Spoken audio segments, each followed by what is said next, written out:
আমি কি খেয়ে বেঁচে থাকব, কিভাবে আমি রুজি করব, কিভাবে আমি সমৃদ্ধশালী হব। কিন্তু আপনি দেখেন আল্লাহ তাআলা কোরআনে কারিমের মাঝে কি বলেছেন। আল্লাহ তাআলা বলেছেন, ওমা মিন দাব্বাতিন ফিল আরদি ইল্লা আলাল্লাহি রিজকুহা। আল্লাহ তাআলার এমন কোনো প্রাণী নাই যার রিজিক আল্লাহ তাআলা বরাদ্দ করে রাখেন নাই। তাহলে রিজিকের চিন্তা, রুজির চিন্তা, পেরেশানি তো আমার থাকার কথা না। আমার পেরেশানি থাকার কথা যে আমি কতটুকু আল্লাহ তাআলার খলিফার দায়িত্ব ফিল আপ করতে পারলাম। আল্লাহ তাআলা যে আমাকে পৃথিবীতে প্রতিনিধি করে পাঠিয়েছেন, এই কাজ আমি কতটুকু করতে পারলাম। আল্লাহ তাআলার রেজামন্দি, সন্তুষ্টি কতটুকু হাসিল করতে পারলাম। এটার জন্য আমাকে পেরেশান হওয়া উচিত। কিন্তু আজকে আমরা আমাদের লক্ষ্য থেকে অনেক দূরে চলে গেছি। আল্লাহ তাআলা কোরআনে কারিমের মাঝে কি বলেছেন, ওমা খালাকাতুল জিন্না ওয়াল ইনসা ইল্লা লিয়াবুদুন। যে মানুষ আর জিন, এই দুটা জাতিকে শুধুমাত্র আমার ইবাদতের জন্যই সৃষ্টি করেছি। কিন্তু আমরা দেখতে পাচ্ছি যে আমরা দিন যতই যাচ্ছে আমরা দুনিয়ার প্রতি আসক্ত হয়ে যাচ্ছি, পরকালের প্রতি অনাসক্তি তৈরি হয়ে যাচ্ছে। আল্লাহ তাআলার দিন ধর্ম থেকে অনেক দূরে আমরা চলে যাচ্ছি। আল্লাহ তাআলা যেই কারণে আমাদেরকে খলিফা হিসেবে প্রেরণ করেছেন, খলিফা হিসেবে পাঠিয়েছেন, সেই উদ্দেশ্য থেকে আমরা দূরে চলে গেছি। অথচ খলিফার কাজ কি? খলিফার কাজ তো তার মনিবের, তার মালিক আল্লাহ তাআলার হুকুমের প্রতিনিধিত্ব করা। কিন্তু আজকাল দুনিয়াতে আমরা আল্লাহ তাআলার হুকুমকে ইচ্ছায় অনিচ্ছায় ভুলুণ্ঠিত করছি। দুনিয়াবী স্বার্থের খাতিরে আল্লাহ তাআলার হুকুমকে জলাঞ্জলি দিচ্ছি। অথচ হবার কথা কি যে আল্লাহ তাআলার হুকুমকে মেনে চলা, দুনিয়াকে জলাঞ্জলি দেওয়া, অর্থ, কড়ি, সম্পদ, জনপ্রিয়তা, সুখ্যাতি, এগুলোকে জলাঞ্জলি দেওয়া। অপরপক্ষে আল্লাহ তাআলার প্রতি ভরসা, তাকওয়া, আল্লাহ তাআলার হুকুমগুলো মেনে নেওয়ার একটা ইচ্ছা, আগ্রহ আমাদেরকে তৈরি করতে হবে, যার ফলে আমরা ইহকালীন জীবনে কল্যাণ আমরা অর্জন করতে পারবো, পরকালীন জীবনে আমরা সফলতা লাভ করতে পারবো। আল্লাহ তাআলা বলেছেন, ওমান ইউতিইল্লাহ ওয়া রাসূলাহু ফাকাদ ফাযা ফাওজান আযীমা। আল্লাহ তাআলার হুকুমকে যে মেনে নেবে, রাসূলুল্লাহ সাল্লাল্লাহু আলাইহি ওয়াসাল্লামের আনুগত্য যারা করবে, এই মানুষগুলো সফল হয়ে যাবে। কিন্তু আমরা কি আল্লাহ তাআলার হুকুম আর রাসূলুল্লাহ সাল্লাল্লাহু আলাইহি ওয়াসাল্লামের সুন্নত মোতাবেক আমাদের জীবনযাপন করতে পারছি? আপনি চিন্তা করে দেখেন যে আমরা সকালবেলা ঘুম থেকে উঠি, আবার রাত্রেবেলা যখন ঘুমাতে যাই আমাদের কাজ শেষ হয় না, আমাদের দুনিয়ার পেরেশানি শেষ হয় না, অথচ দুনিয়া হাতছাড়া হবেই। যত সম্পদশালী আমি থাকি আর যত শান শৌকতে আমি থাকি, যত আরাম আয়েশে থাকি, যত ইবাদত বন্দেগীতে আমি থাকি, আমাকে দুনিয়া থেকে বিদায় নিতেই হবে। যাওয়ার সময় কি খালি হাত? কোটিপতির জন্য যে 3.5 হাত মাটি, আমার জন্য সেই 3.5 হাত মাটি। আপনি চিন্তা করে দেখেন যে আমি এত কষ্ট করে সম্পদ অর্জন করলাম, কিন্তু আমার সম্পদে আমি দাফন হতে পারছি না। আমি আরেকজনের সম্পদে আমি দাফন হচ্ছি, আরেকজনের জায়গায় আমাকে দাফন করা হচ্ছে।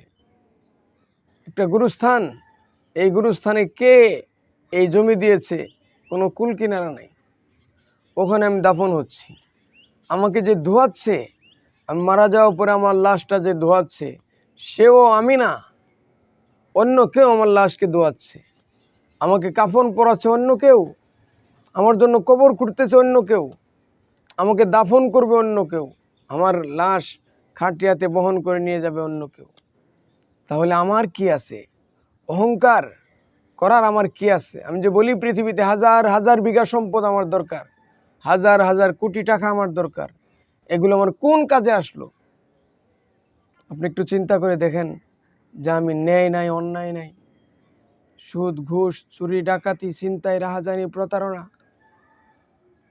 জবরদখল করে জোর করে সম্পদ লুণ্ঠন করছি, এগুলোর দ্বারা আলটিমেটলি আমি কি পাচ্ছি? কিচ্ছু পাচ্ছি না। শুধু আমার পাপের ফিরিস্তিটাই বাড়তেছে। মানুষ শুধু আমার জন্য বদদুয়া, আল্লাহ তাআলার কাছে অবজেকশন, নালিশগুলোই করতেছে। এই জন্য সম্মানিত শ্রোতামণ্ডলী, দিন শেষে আমি তো পরকালে সবচেয়ে গরিব হয়ে যাচ্ছি। দুনিয়াতে আমি ধনী হতে চাচ্ছি, কিন্তু পরকালে আমি গরিব হয়ে যাচ্ছি। আপনি চিন্তা করে দেখেন, এই দুনিয়ার কোনো কিছু আপনার সাথে যাচ্ছে না। আপনাকে যেই কাফনের কাপড়টা দেওয়া হবে, সেটা আপনার মন মতো কাপড় আপনি পাবেন না। অনেক মানুষ তো এমনও হয় যে তার কাফনই হয় না, দাফনই হয় না, সাগরে ভেসে বেড়া, কোথায় কোন মাছ তাকে খেয়ে ফেলেছে, বনের মাঝে হিংস্র জানোয়ার বাঘ সিংহ তাকে খেয়ে ফেলে, জানাজা হয় না, কাফন পায় না, দাফন পায় না, রোড অ্যাক্সিডেন্টে মারা যা, অর্ধগলিত লাশ দাফন করে মানুষ। তাহলে আপনার অহংকারের কোনো কিছু আছে বলেন? কিচ্ছু নাই অহংকারের। এই দুনিয়ার প্রতি আসক্ত হওয়ার কিচ্ছু নাই। এই দুনিয়া আপনাকে সফল করবে না। আপনার যে বহু ধনী মানুষ, বহু ক্ষমতাশালী, বহু জ্ঞান বুদ্ধিওয়ালা মানুষ, অনেক সার্টিফিকেটধারী, অনেক ভালো যোগ্যতা সম্পন্ন মানুষ এই পৃথিবীতে ছিল, কিন্তু এই মাটি কাউকে ক্ষমা করে নাই। সব কিছুকে মাটি গেড়ে নিয়েছে, সব কিছুকে মাটি ধূলিসাৎ করে দিয়েছে। এজন্য সম্মানিত শ্রোতামণ্ডলী, আল্লাহ তাআলা যে কারণে আমাদেরকে পৃথিবীতে পাঠিয়েছেন, আল্লাহ তাআলার প্রতিনিধিত্ব করার জন্য, খলিফার দায়িত্ব বিল্ড আপ করার জন্য, খলিফার দায়িত্ব আমাদেরকে সমাজে প্রতিষ্ঠা করার জন্য, এই কাজ আমাদেরকে করতে হবে। আমরা একা একা নামাজ পড়ি, নামাজ কায়েম করতে শিখছি না আমরা। আমি নামাজ পড়ছি, আমার ফ্যামিলির সদস্য নামাজ পড়ছে না, আমার অফিসের কলিগরা নামাজ পড়ছে না, আমার অফিসের স্টাফরা নামাজ পড়ছে না, আমার প্রতিবেশী নামাজ পড়ছে না, আমার সমাজের লোক নামাজ পড়ছে না, আমার দেশের মানুষ নামাজ পড়ছে না, আমার আন্তর্জাতিক মহলে নামাজ নাই। শুধু কি নামাজই মাত্র ইবাদত? আর কত ইবাদত বন্দিগি রয়েছে। সত্য কথা বলা, হালালভাবে রুজি করা, হালালভাবে ব্যয় করা, হজ জাকাত, কত ধরনের নেকির কাজগুলো রয়েছে, আল্লাহ তাআলার হুকুম আহকামগুলো রয়েছে। এই সবগুলোকে আমরা মানতে পারতেছি? আমরা আমাদের সমাজে প্রতিষ্ঠিত করতে পারছি না। এই জন্য আমাদেরকে দুনিয়া তালাশের চেয়ে পরকালকে তালাশ করতে হবে। দুনিয়া খুঁজার কাজে আমরা ব্যস্ত। কোথায় গেলে আমি রুজি পাবো, কোথায় গেলে আমার ওডেল সম্পদ হবে, কাকে মারলে, কাকে ধরলে, কাকে ঠকালে আমি অনেক সম্পদের মালিক হতে পারবো, এই চিন্তায় সকাল থেকে সন্ধ্যা পর্যন্ত অস্থির হয়রান হয়ে যায়। কিন্তু আপনি চিন্তা করে দেখেন যে এগুলো তো আপনার স্থায়ী সম্পদ হবে না, এগুলো শুধুমাত্র আপনাকে ডুবাইয়ে দিবে, পরকালে আপনাকে ফকির বানিয়ে ছাড়বে, আপনাকে জাহান্নামে নিয়ে ছাড়বে। এই জন্য আল্লাহ তাআলা কোরআনে কারিমের মাঝে বলেছেন, মা আগনা আন্নি মালিয়া হালাকা আন্নি সুলতানিয়া। পরকালে আল্লাহ তাআলার সামনে তার এই সহায় সম্পদগুলোকে দেখে এই অন্যায়কারী লোকটা বলবে, আহারে আমার যদি এই সম্পদগুলো না হতো, আজকে এই সম্পদ আমাকে ধ্বংস করে দিল। হালাকা আন্নি সুলতানিয়া, আমার এই ক্ষমতা, আমার এই দাপট, আমার এই প্রভাব আমাকে ধ্বংস করে দিল। আপনি চিন্তা করে দেখেছেন, এই সবগুলো ক্ষণস্থায়ী, কিন্তু আপনি চিরস্থায়ী। আপনার এই রুহু, এটা চিরস্থায়ীভাবে বেঁচে থাকবে, হয় জান্নাতে না হলে জাহান্নামে। শুধুমাত্র ট্রান্সফরমেশন একটা সিস্টেম, স্থানান্তর, ইন্তেকাল, এটার মাধ্যমে আমরা শুধু স্থানান্তর হচ্ছি, এক জায়গা থেকে আরেক জায়গায় চলে যাচ্ছি। ছিলাম রুহের জগতে, সেখান থেকে মায়ের পেটের জগতে আসলাম, ওখান থেকে দুনিয়াতে আসলাম, দুনিয়া থেকে আমরা পরকালের বাসিন্দা হয়ে যাব। আপনি চিন্তা করে দেখেছেন যে যেই দুনিয়ার জন্য আমি সব কিছু করলাম, এই দুনিয়া আমাকে ছাড় দিচ্ছে না। মারা যাওয়ার সাথে সাথে আমাকে মাটির সাথে মিশিয়ে দিচ্ছে এই দুনিয়া। আমি মারা যাওয়ার সাথে সাথে আমাকে আমার ঘর থেকে বের করে বাইরে রাখা হচ্ছে, আর ঘরে রিটার্ন করা হয় না। আমার স্ত্রী আমাকে নিয়ে শুয়ে থাকবে না, আমার মা আমাকে বুকে জড়ায় শুয়ে থাকবে না, আমার সন্তান আমার পাশে বসে থাকবে না, বন্ধু বান্ধব আমার পাশে থাকবে না। যত তাড়াতাড়ি পারা যায় আমাকে দাফন করে পৃথিবী থেকে বিদায় করে দেওয়ার কাজে তারা ব্যস্ত হয়ে পড়বে। বিশাল এক আয়োজন তারা চালাবে, কত দ্রুত আমাকে এই দুনিয়া থেকে বিদায় করে দেওয়া যায়। আমি এই দুনিয়ার লোক না, আমার এই দুনিয়াতে থাকার কোনো অধিকার নাই, অথচ এই দুনিয়ার জন্য আমি সব শেষ করে দিয়েছি। আমার আন্দোলন এই দুনিয়ার জন্য, আমার ত্যাগ এই দুনিয়ার জন্য, আমি না খেয়ে থেকেছি এই দুনিয়ার জন্য, আমি সুদ খেয়েছি এই দুনিয়ার জন্য, ঘুষ খেয়েছি এই দুনিয়ার জন্য, অন্যায় পথে রুজি করেছি এই দুনিয়ার জন্য। পরকালের জন্য কি করেছি বলেন? সব তো আমি এই দুনিয়ার জন্য করেছি। অথচ আল্লাহ তাআলা কোরআনে কারিমের মাঝে আগেই বলে দিয়েছেন, ওমা মিন দাব্বাতিন ফিল আরদি ইল্লা আলাল্লাহি রিজকুহা, মানুষ রিজিকের সন্ধানে তুমি দৌড়ায়ো না, তোমার রিজিক আমি বরাদ্দ করে দিয়েছি, তুমি আমার হুকুমের পিছে দৌড়াও, আমার হুকুমের পিছে তুমি দৌড়াও। কিন্তু আমরা আল্লাহ তাআলার হুকুমকে ভুলুণ্ঠিত করে রিজিকের পিছনে ছুটছি। রিজিক তো আমাকে ধরা দিবে না। আল্লাহ তাআলার ওয়াদা, ফাইদা কুদিয়াতিস সালাতু ফান্তাশিরু ফিল আরদি ওয়াবতাগু মিন ফাদলিল্লাহ, যে আমার নামাজ যখন শেষ হয়ে যা তারপরে তোমরা জমিনে ছিটিয়ে পড়ো রিজিক বিচরণ করার জন্য তুমি খুঁজে বের হয়ে যাও। কিন্তু আমি আল্লাহর হুকুমকে লঙ্ঘন করে, আল্লাহ তাআলার হুকুমকে পদদলিত করে তারপরে আমি রিজিক খুঁজতেছি, পাবো? আমি পাবো না। শুধুমাত্র পেরেশানি ছাড়া আমার কপালে আর কিচ্ছু জুটবে না। আপনি রিজিক শুধু টাকা হলেই রিজিক হলো না, শুধু গরুর গোশত হলেই, মুরগির রান হলেই, আর ভালো ভালো বাজার ঘাট হলেই রিজিক হলো না। রিজিক তো মনের প্রশান্তি, আত্মিক তৃপ্তি। যে রিজিক আপনার আত্মিক তৃপ্তি দিবে, অন্তরে পরিশুদ্ধতা আনয়ন করবে, সেটাই তো আপনার রিজিক হবে। যেটা আপনাকে পেরেশানিতে রাখবে সেটা আপনার জন্য রিজিক নয়। এই জন্য সম্মানিত শ্রোতা মণ্ডলী, সকলকে অত্যন্ত বিনয়ের সহিত অনুরোধ করছি যে আমাদের সংক্ষিপ্ত জীবন, যে কোনো সময় আমরা মৃত্যুর কুলে ঢলে পড়ব, আজরাইল আলাইহিস সালাম যে কোনো সময় গ্রেপ্তার করবে, এটার জন্য কোনো বয়স লাগে না। আমরা অনেক মানুষ বৃদ্ধ বয়সে হিসাব কষি যে সারাটা জন্মে আমি কি করতে পারলাম। লাভ নাই, লাভ নাই। অনেক বড় বাড়ি করতে পারেন না, আফসোস করার কোনো কারণ নাই। অনেক জায়গা রাখতে পারেন না, আফসোস করার কোনো কারণ নাই। আফসোস তো ওটার জন্য করবেন যে আমি যেখানে যাচ্ছি পরকালের জন্য আমি কি করতে পেরেছি। দুনিয়ার কিচ্ছু করতে পারেন নাই, কোনো আফসোস নাই। পরকালে আপনি কি করতে পারলেন সেটার জন্য আফসোস। দুনিয়াতে আপনি ফকির হয়ে গেলে আপনাকে হেল্প করার জন্য অনেক মানুষ রয়েছে, কিন্তু পরকালে আপনি ফকির হয়ে গেলে কেউ আপনাকে হেল্প করবে না, কাউকে ওখানে আপনি খুঁজে পাবেন না।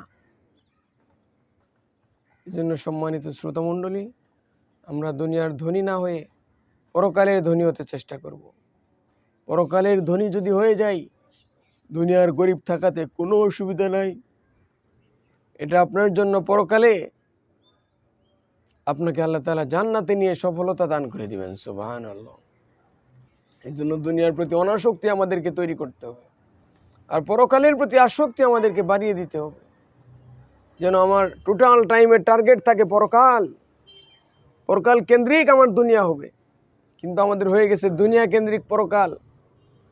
দুনিয়াকে আমরা চাই, এজন্য আমরা পরকালকে কাজে লাগাই। আমরা ছদ্মবেশ ধারণ করি, ধার্মিকতার লেভেল আমরা লাগাই, বলতে চাই আমি অনেক বেশি পরহেজগার, আমি অনেক বেশি আমলওয়ালা। কিন্তু আল্লাহ তাআলা তো আপনার অন্তর দেখবেন, অন্তর দেখে আপনার হিসাব করবেন সেই লোকটার অন্তরের সাথে বাহিরের জগৎ মিল ছিল কিনা।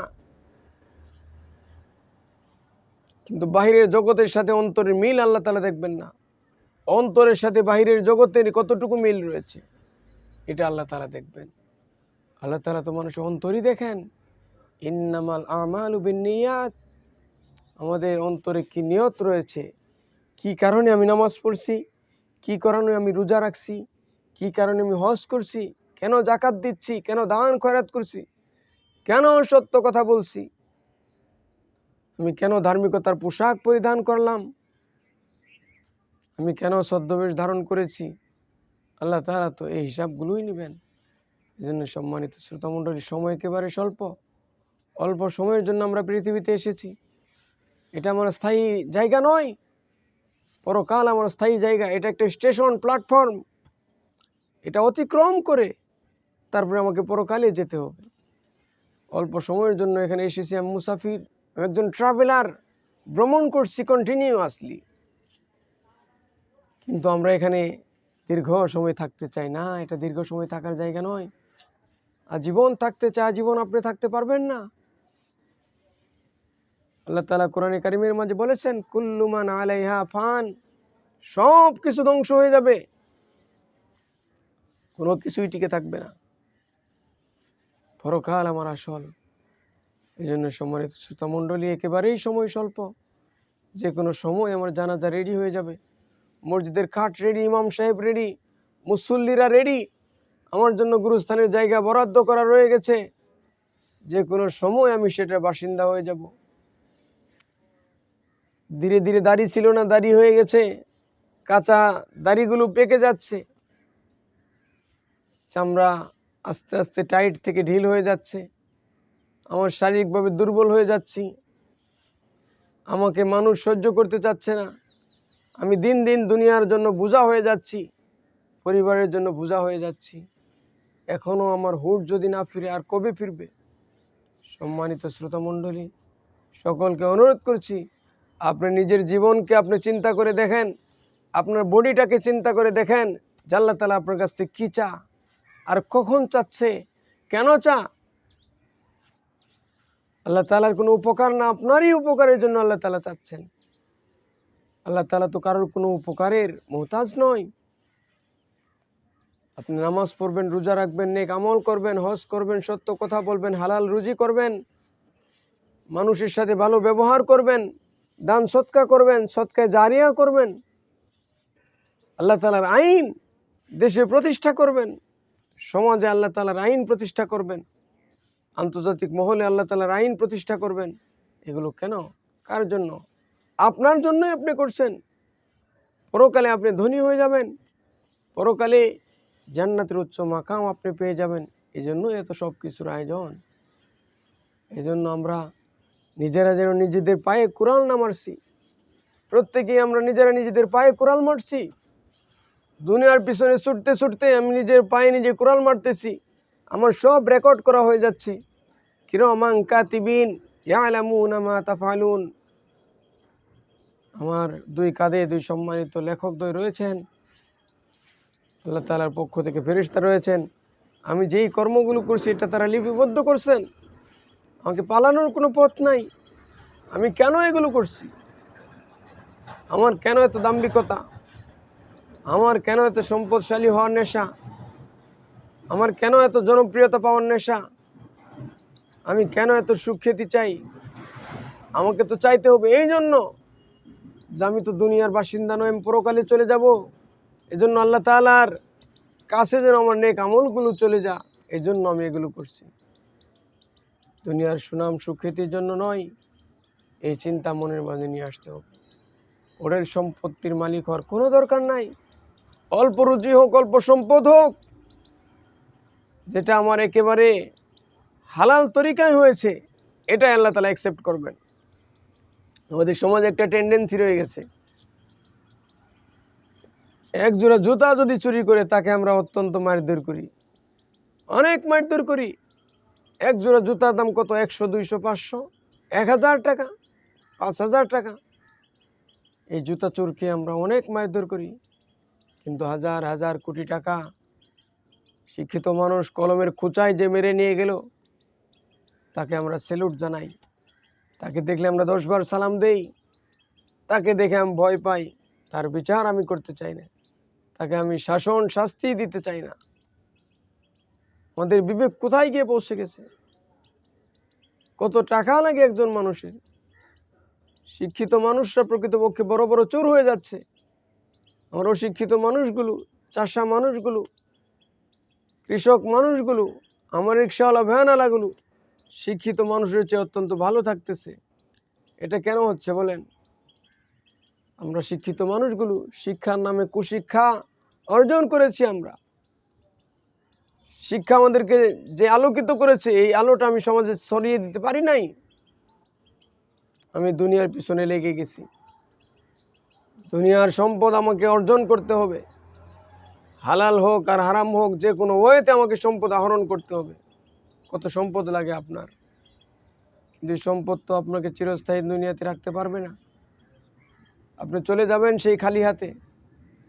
এই জন্য সম্মানিত শ্রোতামণ্ডলী সকলকে অনুরোধ করছি, আমাদের দুনিয়ার প্রতি অনাসক্তি তৈরি করতে হবে, পরকালের প্রতি আসক্তি আমাদেরকে তৈরি করতে হবে।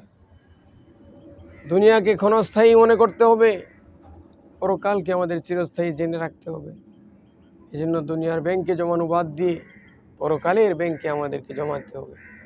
আল্লাহ তাআলা যেন আমাদেরকে আমাদের চারিত্রিক পরিশুদ্ধতা আনয়ন করে আত্মিক পরিশুদ্ধতা দান করেন। আল্লাহ তাআলার কাছে আমরা সকলেই পানাহ চাচ্ছি, আল্লাহ তাআলা যেন আমাদেরকে দুনিয়াবি সফলতার থেকে পরকালীন সফলতা আমাদেরকে দান করেন।